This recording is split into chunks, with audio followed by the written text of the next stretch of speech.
বর্তমান পৃথিবীতে ওই সমস্ত শাসকরাই জালেম হয়, ওই সমস্ত শাসকরাই জুলুম করে, যারা বিচার দিবস বলতে যে কিছু আছে এটা ভুলে গেছে। এই জন্য যা মন চায় তা করে, মানুষের উপর অত্যাচার, জুলুম, নির্যাতনার, পাশবিকতার জয় জয়কর অবস্থা সৃষ্টি করছে। কেন? ওই যে আখেরাতে জবাবদিহিতা করতে হবে এটা ভুলে গেছে। যে কোনো বলেন পতিত জালেম থেকে পরবর্তীরা যদি শিক্ষা না নিয়ে তারাও জুলুম করে, আগের জালেমের চাইতে পরের জালেমের পরিণতি আরো ভয়ঙ্কর হবে। আগের জালেম থেকে যদি কেউ শিক্ষা না নিয়ে পরে আবার জালেম হন, আল্লাহ কিন্তু ধরবে যে দেখো নাই চোখের সামনে কি ঘটায়া দেই। তুমি যদি শিক্ষা না নাও, মনে রাখবা পতিত জালেম যে ওর সাথে আমি আল্লাহ যা আচরণ করেছি, পরবর্তী জালেম ওর সাথে আরো ভয়ঙ্কর অবস্থা হবে। এটা মাথা রাখতে হবে। আমি কাউরে দেখতে পারি না বলে তাকে আমি ইনসাফ দিব না, আল্লাহ বলে এটা যেন না হয়। কোন জাতির প্রতি বিদ্বেষ তোমাদেরকে যেন ইনসাফ বহির্ভূত কোনো কাজে প্ররোচিত না করে। ইআদিলু, ইনসাফ করো, হুয়া আকরাবু লিত্তাকওয়া, এটাই হলো তাকওয়ার সবচেয়ে নিকটবর্তী। মনে রাখবা ওয়াত্তাকুল্লাহ, আল্লাহকে ভয় করো। ইন্নাল্লাহা খাবীরুম বিমা তা'মালুন, তোমরা যা করো আল্লাহ তাআলা সব সম্যক অবগত। অন্যায় করলে কোনো দোষ নাই, অন্যায় করলে এই কথা সেই কথা মানি। যখন কোনো মানুষের কোনো অপরাধ প্রমাণিত হয়, একজন দুইজন অপরাধ প্রমাণিত হয়েছে মনে করেন, এখন আমি চিন্তা করলাম আসলে অপরাধটা কার।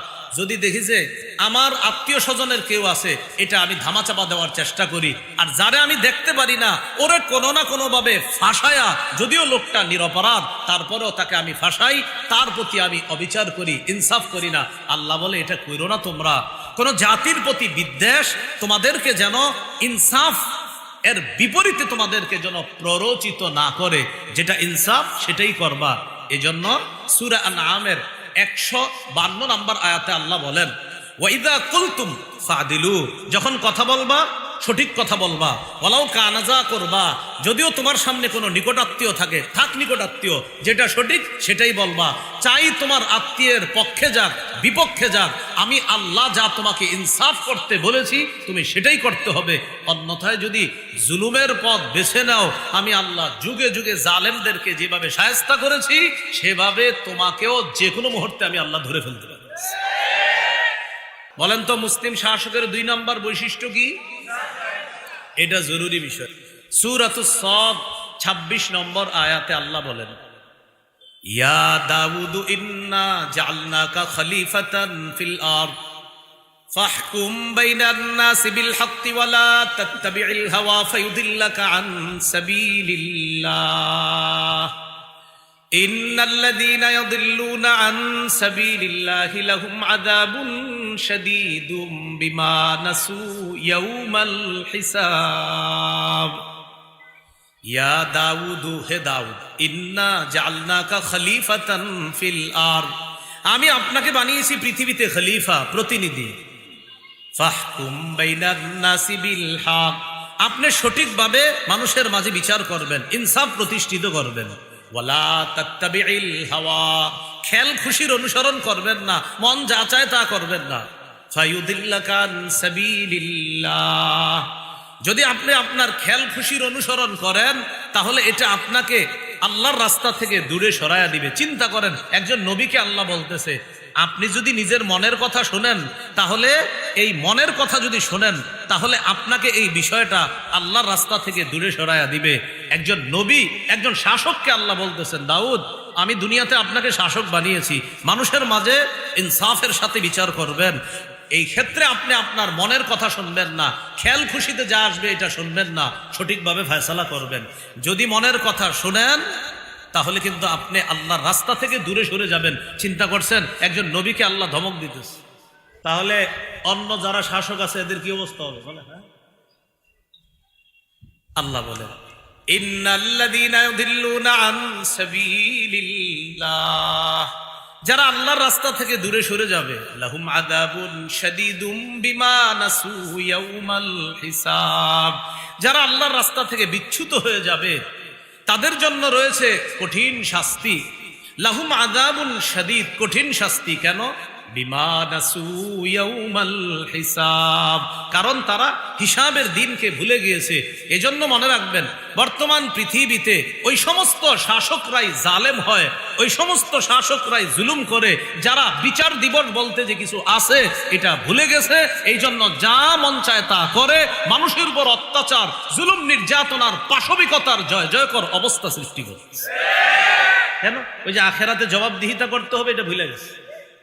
তো আল্লাহ বলেন, যারা নিজের মন মতো কথা শুনবে আর মানুষের মাঝে যা মন চায় তা করবে, তাদের জন্য কঠিন শাস্তি। কেন? তারা হিসাবের দিবসটাকে ভুলে যাওয়ার কারণে তাদের জন্য কঠিন শাস্তি। প্রিয় ভাইয়েরা, শাসকের 2 নম্বর গুণ শিখতেছি কি? ইনসাফ কায়েম করা। সূরা মাঈদার 8 নম্বর আয়াতে আল্লাহ বলেন, ওয়ালা ইয়াজরিমান্নাকুম শানাআনু কওমিন আলা আল্লা তা'দিলু, কোন জাতির প্রতি বিদ্বেষ তোমাদেরকে যেন ইনসাফ করতে, ইনসাফের বিপরীতে প্ররোচিত না করে। এদিকে তাকান সবাই, আমি ওনার প্রতি বিদ্বেষ রাখি, এজন্য উনি একটা জিনিস প্রাপ্য, কিন্তু আমি যেহেতু দেখতে পারি না, তাই আমি ওনার বিপক্ষে ফয়সালা দিই। তো আল্লাহ বলেন, কোন জাতির প্রতি বিদ্বেষ তোমাদেরকে যেন প্ররোচিত না করে, আলা আল্লাহ তা'দিলু, ইনসাফ না করার ক্ষেত্রে তোমাদেরকে যেন প্ররোচিত না করে কোন জাতির প্রতি বিদ্বেষ। তাহলে কি শিখলাম? আমি কাউরে দেখতে পারি না বলে তাকে আমি ইনসাফ দিব না। আল্লাহ বলে এটা যেন না হয়। কোন জাতির প্রতি বিদ্বেষ তোমাদেরকে যেন ইনসাফ বহির্ভূত কোনো কাজে প্ররোচিত না করে। ইদিলু, ইনসাফ করো, হুয়া আকরাবু লিত্তাকওয়া, এটাই হলো তাকওয়ার সবচেয়ে নিকটবর্তী। মনে রাখবা, ওয়াত্তাকুল্লাহ, আল্লাহকে ভয় করো। ইন্নাল্লাহা খাবীরুম বিমা তা'মালুন, তোমরা যা করো আল্লাহ তাআলা সব সম্যক অবগত। অন্যায় করলে কোনো দোষ নাই, অন্যায় করলে এই কথা সেই কথা মানি। যখন কোনো মানুষের কোনো অপরাধ প্রমাণিত হয়, 1 2 জন অপরাধ প্রমাণিত হয়েছে মনে করেন, এখন আমি চিন্তা করলাম আসলে অপরাধটা কার। যদি দেখি যে আমার আত্মীয় স্বজনের কেউ আছে, এটা আমি ধামাচাপা দেওয়ার চেষ্টা করি। আর যারা আমি দেখতে পারি না, ওরে কোনো না কোনো ভাবে ফাঁসায়া, যদিও লোকটা নিরপরাধ তারপরেও তাকে আমি ফাঁসাই, তার প্রতি আমি অবিচার করি, ইনসাফ করি না। আল্লাহ বলে এটা কইরো না তোমরা।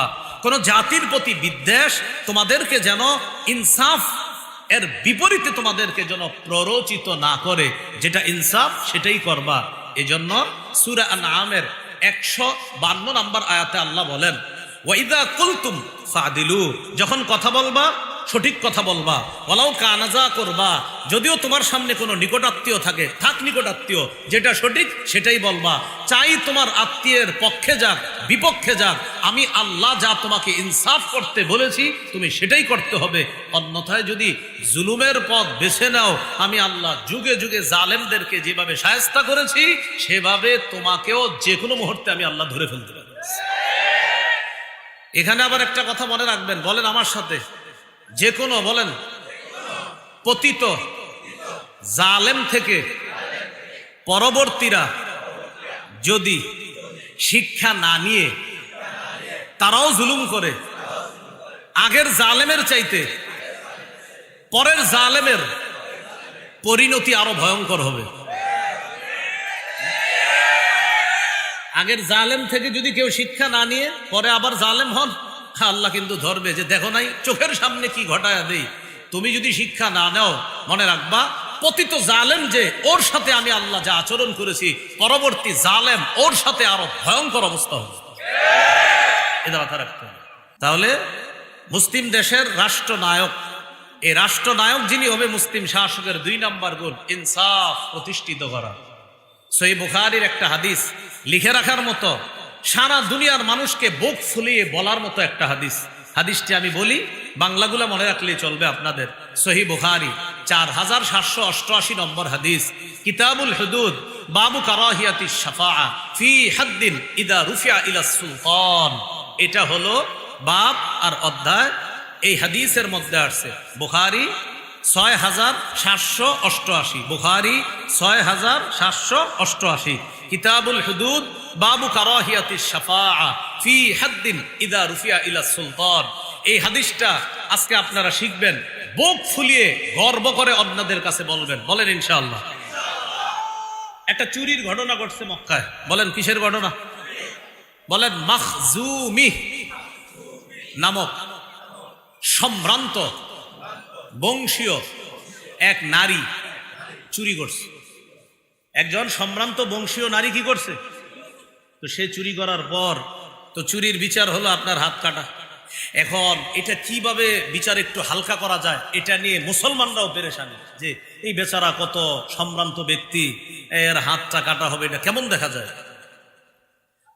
আয়েশা সিদ্দিকা রাদিয়াল্লাহু তাআলা আনহার বর্ণনা, সাহাবায়ে কেরাম পরামর্শ করে বললেন, আগে হাদিসটা শোনেন কি বিষয়টা কি। বিষয়টা হলো আন্না কুরাইশান আহাম্মাতহুম আল মারআতুল মাখজুমিয়াতুল্লাতী সারাকাত। কুরাইশদেরকে খুব ভাবিয়ে তুলল একটা চুরির ঘটনা, যেই চুরিটা করেছে মাখজুমি গোত্রের এক নারী। এই চুরির ঘটনা কুরাইশদেরকে ভাবিয়ে তুললো, মানে খুব ভাবায়া তুলছে।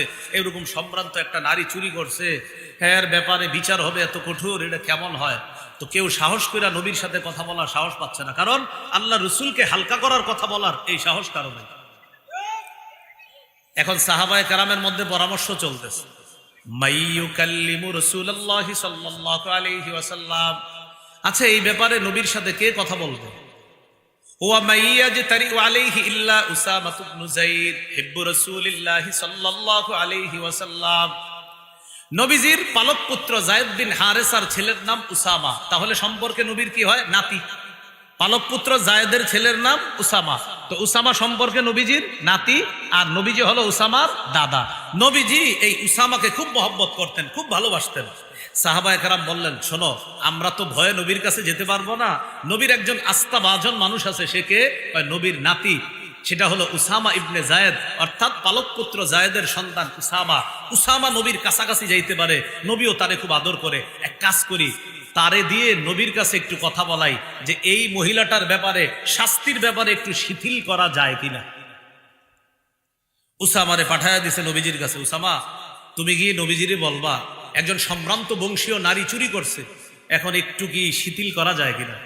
উসামা নবীজির কাছে গেছে, ফাকাল্লামা রাসূলুল্লাহি সাল্লাল্লাহু আলাইহি ওয়াসাল্লাম, নবীজির সাথে কথা বলছে উসামা।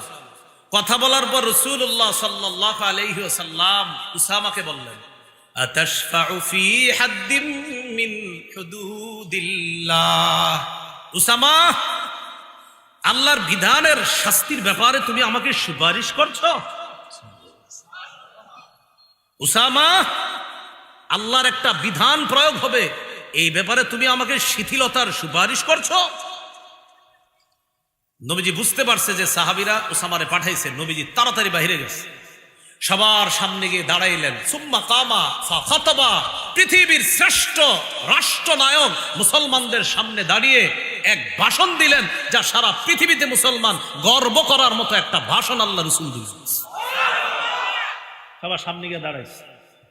দাঁড়ানোর পর নবীজি সাল্লাল্লাহু আলাইহি সাল্লাম বললেন, শোনো তোমরা,